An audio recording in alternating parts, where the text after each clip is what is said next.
Do Jornal Público, este é o podcast Mais Lento do que a Luz. Bem-vindos a Mais Lento do que a Luz, o podcast de David Marçal e Carlos Filhais, no Público e na TSF.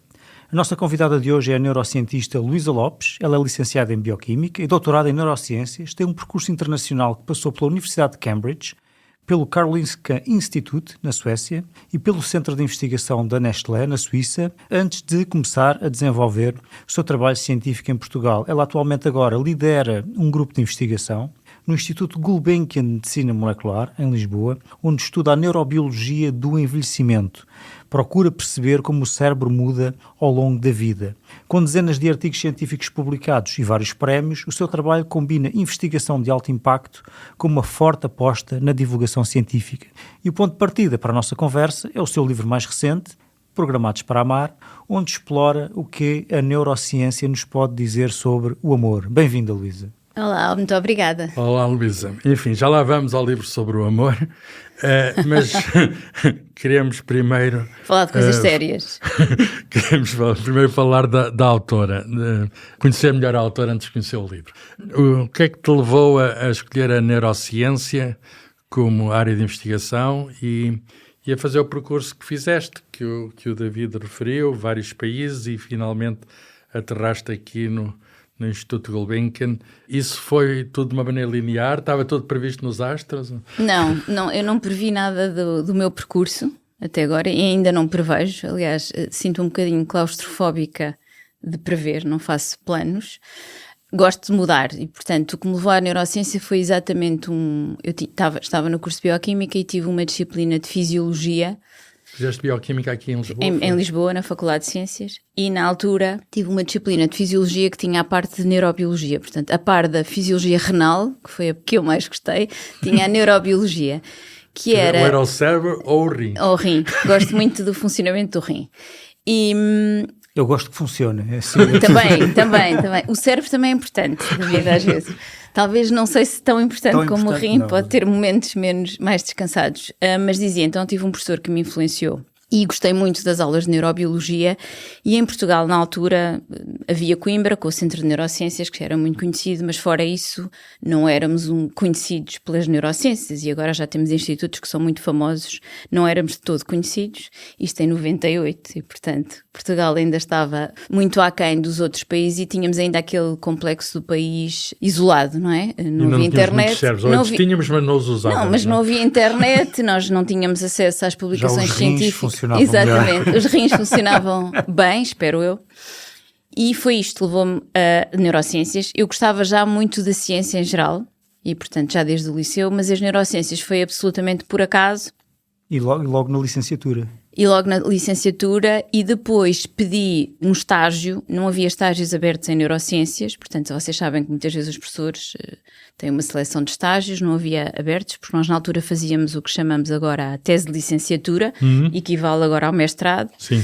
E eu queria muito neurociências e esperei muito até ao fim para me deixarem fazer o estágio, e fiz a tese de licenciatura em neurociências e começou logo o envelhecimento. E depois, o doutoramento foi depois onde? Depois o doutoramento, tive uma daquelas bolsas mistas da Fundação para a Ciência e Tecnologia que nos permite estar metade do tempo fora. Portanto, estive na Universidade de Cambridge e estive no Karolinska, na Suécia. Logo dois bons sítios. Foram ótimos. Como eu disse, ninguém tem noção do que era na altura poder ter acesso à bibliografia, que foi o mais, digamos, o que me deslumbrou. Trazíamos as bibliotecas, porque em Portugal... Fazias fotocópias, não é? Nós tínhamos de fazer fotocópias e não tínhamos acesso. Não havia o que nós temos agora, os PDFs. Tinha que ir à procura de um artigo num volume em papel. Tínhamos de ir à procura do artigo, tínhamos que pedir aos colegas, tínhamos que esperar meses quando estávamos a fazer uma revisão de literatura, e depois começou por aí, portanto e nunca saí das neurociências, se bem que a curiosidade, ou seja, neurociências foi por acaso. Essa experiência, às vezes lá fora, foi determinante, não é apenas pela bibliografia, quer dizer, o Cambridge foi o sítio onde se encontrou o ADN, sim, não é? E o Karolinska é o sítio onde dão os Nobel. Exatamente. Os Nobel. Aliás, que eu, enquanto era estudante, ia lá naturalmente às sessões dos anúncios oficiais do Nobel fisicamente, que é uma experiência maravilhosa. Eu vejo em direto à distância. Sim. Não, o deslumbramento com a bibliografia foi o primeiro, mas isso era porque Era uma estudante de um país mais pobre que vai para um país onde o conhecimento já é tido como crucial. E depois a experiência toda, não é? A experiência da massa crítica, a experiência dos colegas, a experiência de viver sozinho e fora do país, que foi maravilhosa. Foi. Eu digo sempre que nos dá uma humildade tremenda e ao mesmo tempo também uma vaidade enorme. E uma responsabilidade, porque temos Exato. de fazer tão bem como nos sítios onde andamos, não é? E, portanto, chegaste cá e havia condições para fazer o tipo de trabalho que querias? Quando eu regressei já havia, sim. Ou seja, durante o doutoramento não eram as condições fantásticas que nós gostaríamos. Depois Portugal, como sabem, teve um crescimento enorme em termos científicos, em termos de financiamento. Exatamente, que eu penso que até agora não replicámos. Foi de facto uma altura muito importante para a ciência e para os cientistas. Apanhaste essa onda? Apanhei essa onda e quando regressei era um país completamente diferente, com massa crítica, tinha começado a Fundação Champalimaud, aliás, nem tinha ainda começado, ia começar, portanto tínhamos o I3S a começar, tínhamos o Instituto de Medicina Molecular na altura em Lisboa, tínhamos vários institutos, tínhamos o Instituto Gulbenkian de Ciência, que na altura estava numa fase também muito importante. Em Coimbra já era um laboratório associado, não é? Coimbra é o mais antigo, ou seja, muitos de nós, e eu ainda usufruí, portanto ainda fiz muito trabalho experimental em Coimbra, porque já tinha muitos laboratórios, tinha muitos investigadores, já tinha muita massa crítica. O que nos faltava na altura era acesso a equipamento, financiamento. Mas sabes que Coimbra, eu conheço a história, deve muito a biologia em Coimbra, a biologia moderna, aos estudos avançados do Oeiras, precisamente no Instituto Gulbenkian de Ciência, portanto, porque Coimbra replicou aquilo que se fazia em Oeiras em translação e ir fazer cursos, digamos, com os professores mais avançados em áreas de ponta. E Coimbra ainda é uma das escolas mais importantes de neurociências, ou seja, todos nós e todos os grupos em Portugal ainda recebem os alunos de Coimbra, e convém aqui ficar marcado. Aliás, eu digo-lhes a eles muitas vezes, é uma escola de neurociências muito, muito importante. E talvez a mais importante que temos no país. Muito bem, e volto agora indo para o teu trabalho mais atual, ou o teu trabalho desde essa altura, do ponto de vista da neurobiologia, o que é que significa envelhecer para o cérebro? Significa uma série de coisas boas. Primeiro, é importante desmistificar esta ideia. Fico contente. Sim, diz lá. Não, eu acho que é importante pensarmos que a maioria de nós, eu vou dizer já, que o envelhecimento cognitivo, digamos, o que está ligado ao cérebro, assusta as pessoas, sobretudo por causa das demências. Isto é um medo que toda a gente tem. O que nós sabemos é que a maioria dos cérebros não tem demência, felizmente. E, portanto, cada vez há mais demências. Cada vez há mais, mas porque também... vive mais tempo. Porque vivemos mais tempo e, naturalmente, a demência e, sobretudo, a doença de Alzheimer, um dos maiores fatores de risco, o mais importante, é o envelhecimento. Sim. Mas o envelhecimento, o que é que acontece no cérebro? Num envelhecimento fisiológico, não há alterações, mas não há tantas como se vê, por exemplo, na neurodegeneração. Portanto, há alterações vasculares, que têm a ver com, temos alterações nos pequenos vasos, temos atrofia de algumas atrofia significa redução de volume de algumas áreas cerebrais, mas que normalmente sem consequências de maior, e não temos uma coisa que se pensava que se tinha, que era a morte dos neurónios, das células nervosas. Embora haja alguma morte, de facto, a partir dos 40 anos, mas é com uma declive, ou seja, com uma velocidade muito... Mas elas reproduzem-se, os neurónios não reproduzem? Reproduzem-se em menos de 5%, em duas zonas muito... em nichos que nós chamamos... Os neurónios que eu tenho já lá estão há muito tempo, é isso? Sim. Os neurónios que tens, e vou tratar-vos por tudo, não é? Já estão lá desde que nasceram. E, portanto, exceto em duas zonas que nós sabemos hoje que há neurogénese no adulto, que são menos de 5%. E, portanto, e que não são, digamos, eficazes se a pessoa tem uma lesão ou um problema. Mas tão importante como os neurónios é as ligações que se formam entre eles, é isso? Mais importante que os neurónios são exatamente as ligações. E era isso que eu ia dizer, que em termos de envelhecimento, ou seja, em termos anatómicos, é isto, de estrutura. Não vemos grandes diferenças, há também alguma neuroinflamação, mas que é a que vemos também ao nível dos outros tecidos. A situação muda quando temos uma doença neurodegenerativa, que é uma morte marcada e a atrofia de zonas muito marcada. Mas se pensarmos no envelhecimento fisiológico saudável, depois o que é que acontece? Há alguns circuitos que têm alguma hipoativação e outros mais hiperativados. O mais interessante, por exemplo, é o do córtex pré-frontal, que é uma zona aqui, qual o António Damasio fala muito, não é? Esta interface entre nós e a sociedade, no fundo, o controle de impulsos, a censura, fica mais hiperativo. E por isso é que muitas vezes as pessoas dizem o perder o filtro. Perde-se o filtro, exatamente, é a expressão popular. O perder o filtro, que depois em casos mais patológicos fica-se completamente, não é, hipersexualizado, uma linguagem mais sem filtro, etc., que muitos idosos, ou que é típica. Mas em geral, o que nós temos há outros circuitos que são mais ativados e que é interessante. Por exemplo, o vocabulário é mais enriquecido. E embora a velocidade de processamento, por exemplo, a velocidade de cálculo é menor com a idade, há tudo o que seja que nós chamamos de conhecimento cristalizado, portanto a capacidade de pensar nas coisas e de usar os padrões anteriores em novas experiências melhora. E o que nós chamamos normalmente a experiência, não é? A experiência vale. A experiência vale. E portanto, há várias... Embora naturalmente a pessoa em termos cognitivos as pessoas se queixem, as queixas, e algumas são, por exemplo, a memória de curto prazo, a memória de trabalho. Por exemplo, a pessoa esquece menos das memórias mais antigas, mas claro, muitas vezes esta capacidade de se lembrar rapidamente números de telefone perde, ou algumas pessoas queixam-se, já não consigo lembrar, falta-se a palavra. Isso tem a ver com alterações que acontecem com o envelhecimento. E podemos fazer alguma coisa, não é fazer uma consulta aqui à cientista? Não, mas podemos fazer alguma coisa para contrariar. Era isto, mas isto tinha a ver com... Eu ia agora ligar com a pergunta do David, e desculpem que eu já falo demais, que é exatamente os circuitos. Ou seja, uma forma de contrariar isto tem a ver com muscular, exercitar os circuitos. E tal como nós dizemos que é muito importante as crianças, quando até aos 2 anos... usarem todo o potencial de circuitos, e daí o nosso ênfase, por exemplo, nos ecrãs, não é? Que é só um tipo de ativação. Desculpem estar a reforçar isto, mas acho que é importante. Por isso é que em crianças é muito mais importante, em termos de saúde pública, percebermos que circuitos estão a ser ativados relativamente a um adulto que já tem estrutura formada. Portanto, qualquer alteração é menos... Os ecrãs estimulam, mas podem estimular de uma maneira errada, é isso?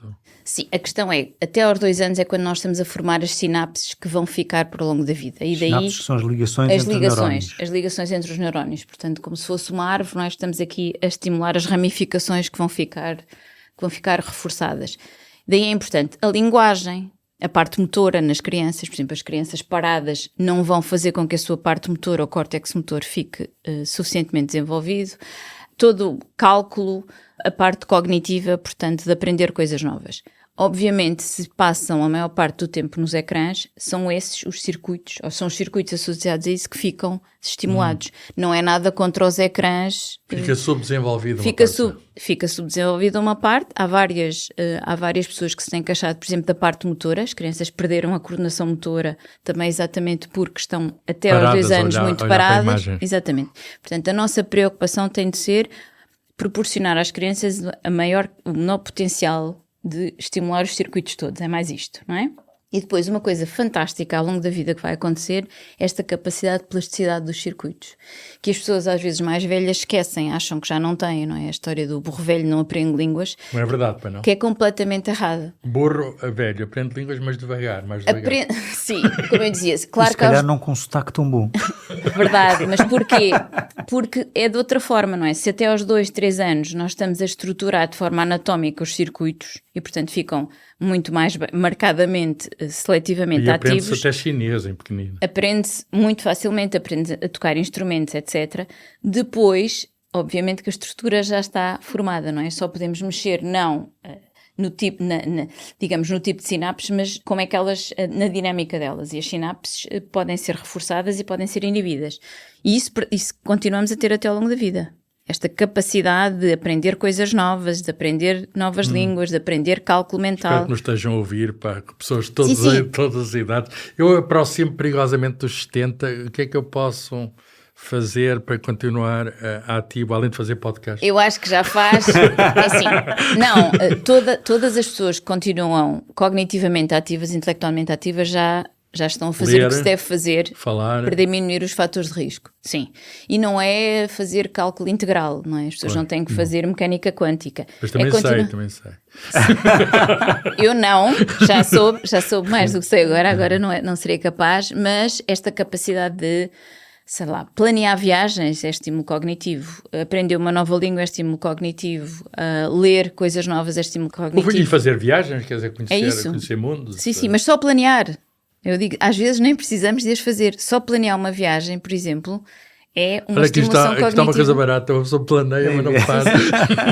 Sim, há vários estudos que mostram daqueles um Até bocadinho... pode ganhar dinheiro, planeia para os outros. Daqueles que o David gosta da pseudociência, Ele vai aos não é? Himalaias, Que não sei dizem se que sabes. planear é mais importante do que Podemos isto. revelar que ele Sim. tem uma Os viagem. Himalaias é fantástico. Tem uma viagem aos Himalaias. Ainda tenho que Vai ver se ganhar. arranja algum idoso que me planeie isso. Acho que já vai ganhar Eu acho que eu não neurónios. sei se ele vai, mas a planear ir aos Himalaias ele está. Eu acho que só planear e depois ir já vai ganhar uns neurónios, uns créditos para o envelhecimento. Olha, então os Certo. teus estudos estão nessa área, concretamente investigas... O quê? O quê Sim. dentro dessa questão geral do envelhecimento? Sim, o que nós tentamos, eu estudei sempre as sinapses, portanto, como é que as sinapses no envelhecimento saudável funcionam, portanto, esta ligação. Assim, então passam iões, não é? E sim, Correntes exatamente. químicas. Passam correntes, passam neurotransmissores, são das zonas mais dinâmicas dos neurónios, ainda difíceis de perceber exatamente, porque não temos formas de alta resolução, por exemplo, de medir em seres humanos, o que eu espero que um dia consigamos, mas o que eu ia dizer é que o que eu estudo neste momento é porque é que, mesmo no envelhecimento saudável, há pessoas com trajetórias cognitivas tão diferentes. E nós sabemos que há vários fatores, predisposição genética, o desenvolvimento, naturalmente, pessoas que têm graus de educação mais avançados, sabemos que normalmente têm o que chamamos de reserva cognitiva maior e têm um risco de declínio cognitivo menor e depois todo o tal estímulo cognitivo que temos ao longo da vida. E porquê é que algumas pessoas têm uma vulnerabilidade cognitiva maior e outras não? E nós tentamos perceber isto também ao nível proteico, ou seja, se há diferenças nas proteínas sinápticas que se possam explicar esta predisposição a esta vulnerabilidade, e para isso usamos técnicas, por exemplo, medimos potenciais de ação, medimos Isso é funcionamento física, de medir neurónios. potenciais de ação. É física. Não, eu tinha uma disciplina que nenhum de nós gostava, que era eletrónica e física, que me foi muito útil para a neurofisiologia, não é? Que os meus colegas bioquímicos nunca mais usaram, mas nós... Vocês usam células de que espécies? Que usam modelos animais? Usamos modelos animais, portanto eu uso muito neurónios chamados neurónios glutamatérgicos, que são o subtipo de neurónios mais abundante no cérebro e os mais vulneráveis também ao envelhecimento. Usamos quer neurónios de modelos animais simples, de ratinhos.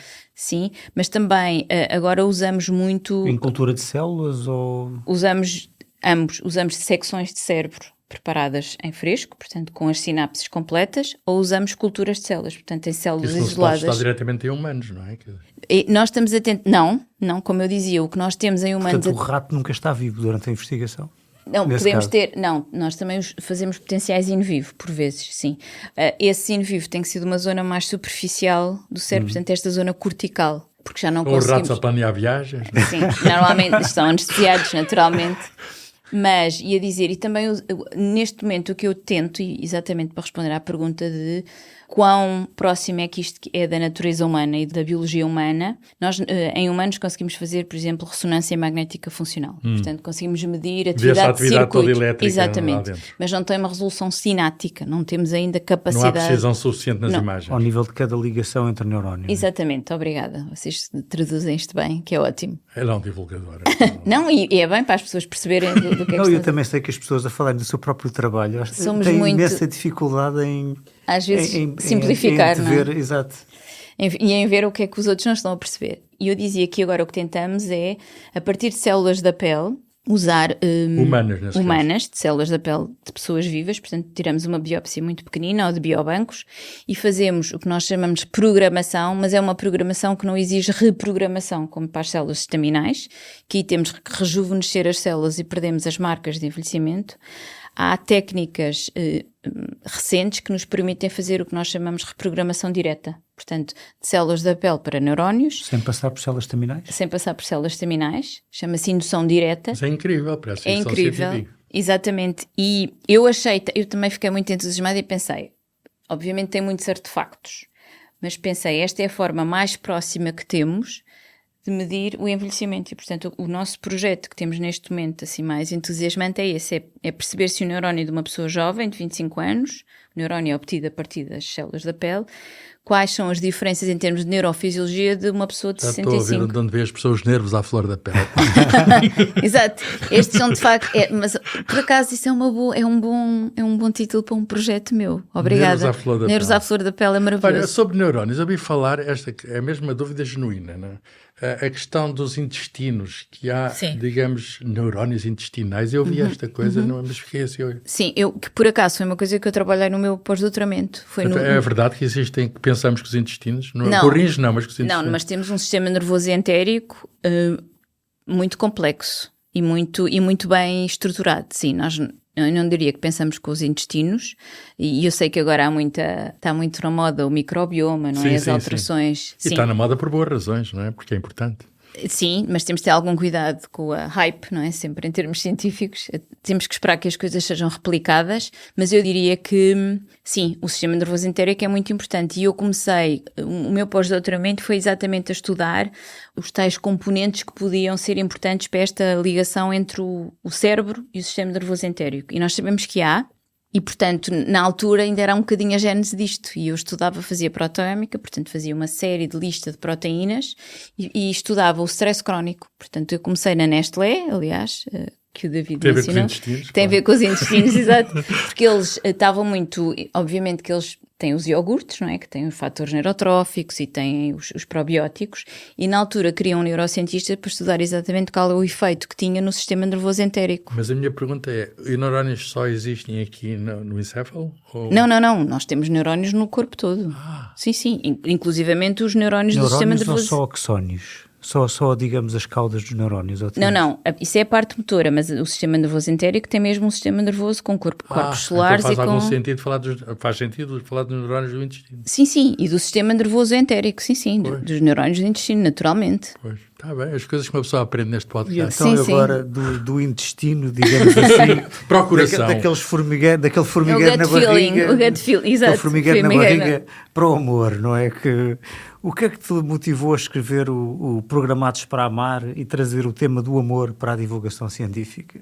É um bom tema para divulgar, Sim, mas porque há muitos interessados. E foi isso. Eu vou-vos dizer porquê. Primeiro porque sabem que eu sempre gostei de fazer divulgação em termos de neurociências, em geral. Portanto, tenho curiosidade e acho que as pessoas têm muita curiosidade que nós consigamos traduzir, não tão bem como vós, mas consigamos traduzir estes conceitos mais complexos de uma forma mais simples e, sobretudo, também acho importante em termos de desinformação, não é? Se os cientistas não falam, temos sempre quem fala e depois queixamos-nos, por vezes os cientistas próprios se queixam da desinformação, mas cabe-nos a nós contribuir. Mas este foi um contexto diferente. Ideia tua? Foi Não, convite? foi da editora. Porquê? Porque tinha saído um artigo muito interessante, a primeira vez a mostrar, quando começaram as experiências de ressonância magnética funcional, que muita gente ficou muito atraída pelo tema, porque permitia ver o cérebro em funcionamento pela primeira vez. Antigo, mas... Sim, isto já foi um estudo antigo. E na altura eu dei uma entrevista, pediram-me, em Portugal ninguém trabalhava neste tema, para dar uma entrevista para perceber, no fundo, explicar o artigo. Que alterações é que há no cérebro? Que alterações, e sobretudo o artigo dizia que é possível as pessoas estarem apaixonadas mais de 20 anos. Portanto, um casal, e é possível ver os circuitos a serem ativados de uma forma semelhante a um casal que se conheceu há pouco tempo. Era este basicamente. E a resposta é sim, o amor pode durar muito. O amor pode durar muito, e este artigo teve imensas pessoas e na altura foi este convite. Portanto, percebemos do interesse que as pessoas tinham neste tema e eu própria havia muita coisa que não sabia e tive esta curiosidade. Demorou muito tempo, portanto, e obviamente o meu trabalho no envelhecimento ocupa-me algum tempo e fui juntando aqui os capítulos. Foi feito nas horas vagas, foi? Foi feito nas horas vagas, sim. Então, enfim, para as pessoas que não conhecem o livro, o que é que lá encontram? Quem vai procurar? Agora está a gente que vai procurar o livro, mas vamos dar-lhes razões para procurarem o livro. Uma pessoa está apaixonada, precisa de um manual de instruções. Este não é um livro de autoajuda, aliás, eu sou contra, não sou contra, eu acho que autoajuda não existe, não é? Esse é um termo clínico e individual, portanto, há livros que dão conhecimento. Este é um livro que permite perceber a neurobiologia do amor, portanto, quem estiver interessado em perceber, por exemplo, quais os circuitos que são ativados quando as pessoas estão apaixonadas, que neurotransmissores estão envolvidos, que proteínas, essa é a primeira parte do livro, portanto, são os 2 primeiros capítulos, é um bocadinho perceber como é que isto funciona. Os outros capítulos são todos com base em artigos científicos, mas, por exemplo, com aquelas perguntas que todos nós quisemos fazer e que eu própria tenho. Por exemplo, o amor homossexual e o amor heterossexual, ele é igual no cérebro, é vivido de uma forma igual ou diferente? E é verdade que é igual. Não é? E é verdade que é igual. Portanto, nós temos 3 circuitos principais, eles todos são ativados nos casais apaixonados, independentemente do género, que eu achei interessante e acho que é importante também percebermos que não usar a biologia como forma de homofobia. Por exemplo, a violência doméstica, é uma pergunta que as pessoas têm muito, é como é que, se o amor é assim tão próximo do ódio em termos de circuitos, é outra pergunta, e portanto há um capítulo dedicado a isto, a explicar o fim das relações e porque é que em algumas... Porque é que o coração partido tem às vezes reações Exatamente, e o que é que extremas, acontece, não é? e consegue-se perceber porquê, porque de facto a ativação destes circuitos de prazer do amor, sobretudo numa fase muito inicial, A frustração, não é? leva a uma abstinência. Portanto, quando se perde o objeto do amor, é como se uma droga que deixamos de poder consumir.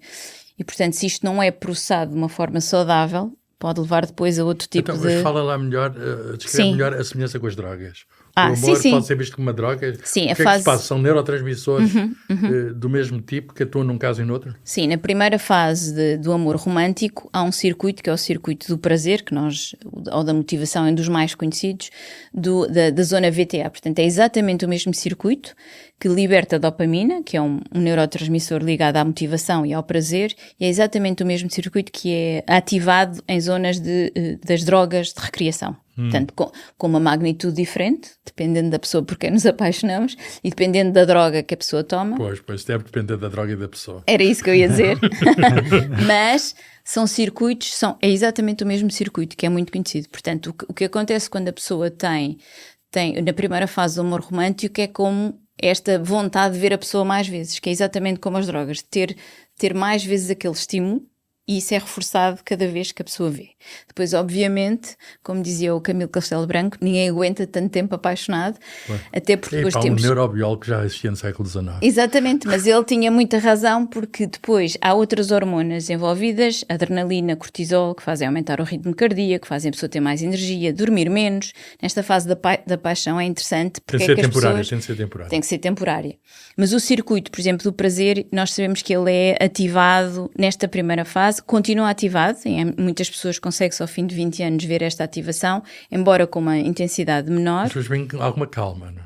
E depois há uma calma e há neurotransmissores que depois estão mais ligados a uma fase mais duradoura. A oxitocina, que já provavelmente ouviram falar, uma hormona ligada à vinculação, e a vasopressina. O carinho, não é? O carinho, exatamente, ao vínculo, e não só ligado ao amor romântico, mas outro tipo, amor filial, e até, curiosamente, por exemplo, há afetos ligados a hobbies, se calhar a ir aos Himalaias, que mostram o tipo de ativação dos circuitos de prazer. Como seria de esperar, aliás, e portanto também mostra que podemos viver sem amor romântico, que se calhar não podemos viver sem os outros prazeres na vida, outros afetos, digamos. E esta também é uma das conclusões. É que se explica então que haja essas, vamos chamar assim, paixões tão prolongadas, quer dizer, já não é paixão ao fim de um certo tempo, sim, não é? Não, nestes estudos digamos, com casais que estão muito tempo, primeiro, obviamente, é um estudo cuja fonte já é enviesada, não é? Já são pessoas que estão felizes por estar em casal e, portanto, o seu cérebro, em princípio, já está bem com aquilo.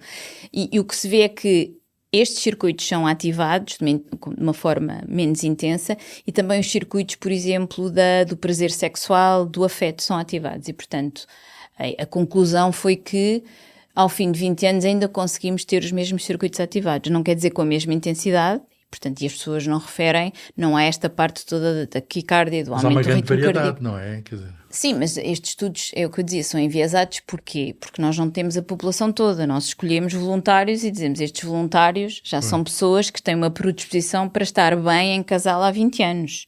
Por isso é que eu digo, temos a ter algum cuidado nas conclusões. Não é da população real. Porquê? Porque quem se voluntariza para esses estudos são a partir de pessoas que estão confortáveis com a sua situação de casal? Para este tipo de estudo, sim. Aliás, eu falo muito disso, não é? É natural não conseguir pessoas que dizem eu estou casado, mas estou infeliz. Exato. Não é? Eu gosto... Não é a terapia de casal, não é essa. Nós gostaríamos de ter casais voluntários que se deem mal. Não é viável? Não me parece que fosse... Não é muito popular, normalmente.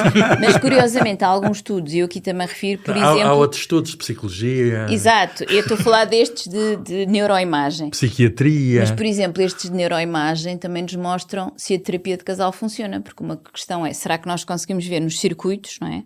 Por exemplo, se a terapia de casal funciona, que é, no fundo, portanto, condicionar... um trabalho conjunto com a psiquiatria, por exemplo. Exatamente, e de facto há estudos muito interessantes a mostrar que sim, ou seja, que o facto da pessoa ter terapia muda ou condiciona a estrutura cerebral, que eu acho muito interessante do ponto de vista biológico. Eu tenho uma questão de fundo, Luísa, que é o seguinte, vamos lá ver. O amor é uma coisa que, enfim, difícil de descrever, não é? Porque há uma parte individual, subjetiva, mas concordo que há uma parte coletiva, porque há um conceito que é partilhado, etc., e pode-se e deve ser objeto de análise. Mas será que análise, todo tipo de análise, Sim. vários tipos de ciências, as neurociências, logo a começar por aí, mas será que algum dia as ciências vão conseguir captar o fenómeno na sua totalidade? Ou vai sempre escapar qualquer coisa à ciência? Eu tenho um lado que não é determinista, enquanto cientista, e gosto muito de ter um lado não determinista, porque acho que o determinismo é tão rígido que deixa pouco espaço para a curiosidade e para a imaginação. E, mas portanto, a ciência não tem que ser determinista. A ciência, é isso.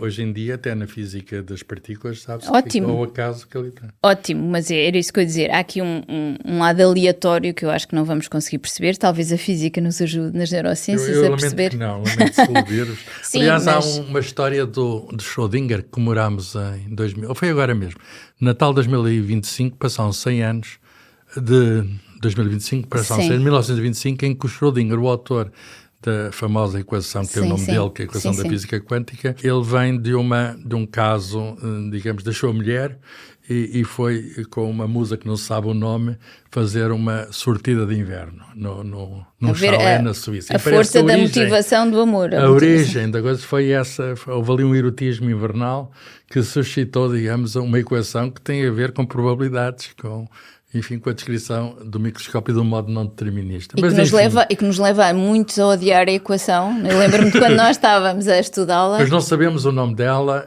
mas ele depois também teve outras. Era uma pessoa, digamos, que, vou dizer isto de uma maneira, cultivava relações. Muito afetuosa. Muito afetuosa, para dizer isto de uma maneira curta. Portanto, achas que a ciência consegue uma parte, mas não consegue tudo?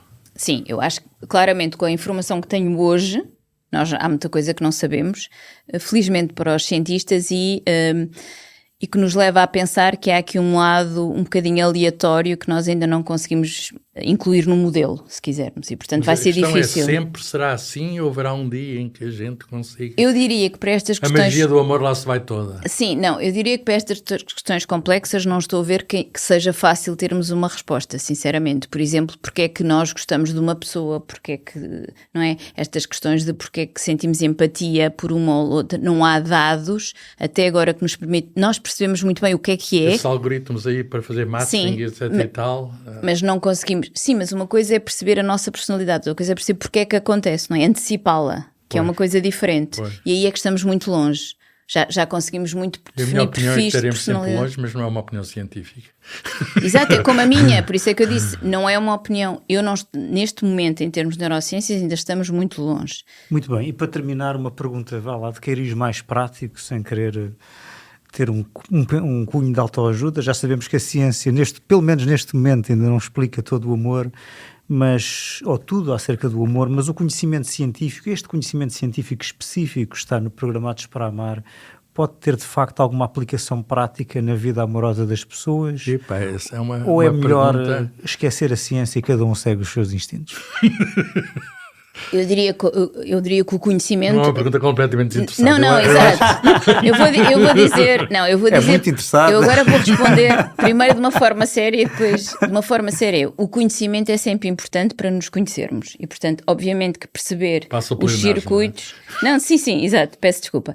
Mas uma questão de autoconhecimento, que aqui é o tipo de livro que as pessoas gostam de perceber, é como é que isto funciona para mim, não é? Como é que os meus circuitos respondem e como é o que são estas emoções, como é que estas emoções se explicam de forma... Como é que a neurobiologia explica as emoções? E, portanto, obviamente que é útil em termos do próprio, de se conhecer. Isso é a parte séria. É a parte séria. Obviamente, em termos de autoajuda para relações, não. Não é isto que ajuda, até porque, mais uma vez, isto é um livro, eu digo sempre, os cientistas estudam os mecanismos conservados e comuns, não é? Depois temos os terapeutas que estudam as histórias de vida individuais. Deixa-me cá perguntar, neste livro falas de artigos que leste, etc. Sim. e tal, mas não falas de casos românticos que tens conhecimento, seja os quais forem, assim, Não. amigos, amigas, familiares. Não, o livro é absolutamente só sobre artigos científicos, tem a liberdade que eu posso ter num livro, não é? De algumas piadas, Os teus amigos não têm medo que tu andes a estudá-los? Não, de maneira nenhuma, nem eu saberia. E falam contigo à vontade. Não, nem eu saberia, exato, espero eu. Mas, curiosamente, essa pergunta é interessante porque há muita gente que acha que pode aprender mais sobre relações. E eu digo sempre, não, eu acho que pode aprender sobre os mecanismos. Mas poderá, por exemplo, aprender a lidar melhor com o final de uma relação, percebendo que o cérebro dela está num momento específico que não vai ficar assim para sempre? Isso pode, exatamente. Porque, isso pode ser uma grande ajuda. Exato. Qualquer conhecimento médico, não é, ajuda-nos a perceber e também nos tira a ansiedade. Quando nós sabemos como as coisas acontecem, por exemplo, tira-nos a ansiedade do processo. Obviamente que isso pode ajudar. Agora, lamento desapontá-los, eu não acho que sirva para... Deve estar, isto é para os livreiros, deve estar na secção de ciência e não na secção de autoajuda, que são coisas diferentes. Mas na autoajuda vendia mais. Pois é, mas nós estamos aqui neste podcast para que a outra secção também... Eu percebo, David, mas a autoajuda para mim é um conceito que tem alguma dificuldade. Mas ajudas-te a ti própria, quando podes, estás sempre... Não, sim, claro que sim, mas estou a dizer um livro de autoajuda é uma coisa muito individual, é no sentido, isto são mecanismos conservados, portanto, a pessoa tirar daqui para si próprio... É uma interpretação livre. O título é teu, Programados para Amar, o título é teu. É semi-meu e semi do editor, na altura. Dá-me a ideia que está aqui um exagero qualquer no título. Programados, nós não estamos programados para amar. Não tem interrogação, pois não? Não, mas por acaso nós estamos. Então terminamos com isso. Porquê é que estamos programados para amar? Eu posso dizer que um dos capítulos do livro é: será que podemos viver sem amor? No sentido, não é? É possível viver. E isso tem um sentido mais lato do que só o amor romântico, não é? Os afetos são importantes no desenvolvimento. Mas programado no sentido genérico, não no sentido específico de haver... Não, no sentido genético, no sentido de nós precisamos dos afetos, que é um mecanismo de sobrevivência. As crianças, por exemplo, têm. Claro, a humanidade consiste nas relações e não é apenas o conjunto dos indivíduos, mas é o conjunto dos indivíduos. Nós estamos programados no sentido de nós... é importante para a sobrevivência este afeto e, no fundo, despertar estes afetos nos outros. Os bebés fazem isso, não é? Os bebés, a sedução dos bebés é um mecanismo de sobrevivência no sentido biológico, de dizer, eu não sou capaz de sobreviver sozinho, eu tenho que ficar tão fofinho ou querido para alguém tomar conta de mim. Como é que eles sabem estas coisas, os bebés? Sabem logo tanta coisa, estão novinhos. E é uma ótima maneira de terminar com uma palavra de esperança em relação ao amor, tendo em conta a sua programação. Não, sempre. Muito bem, Luísa. Foi um gosto receber-te aqui no nosso podcast. A propósito do teu novo livro, Programados para Amar. Muito obrigada. E até ao próximo, Mais Lento do que a Luz. Para não perder os novos episódios, subscreva este podcast do Público na sua aplicação preferida. Para além deste programa, há mais para descobrir em público.pt/podcasts. O Público fica no ouvido.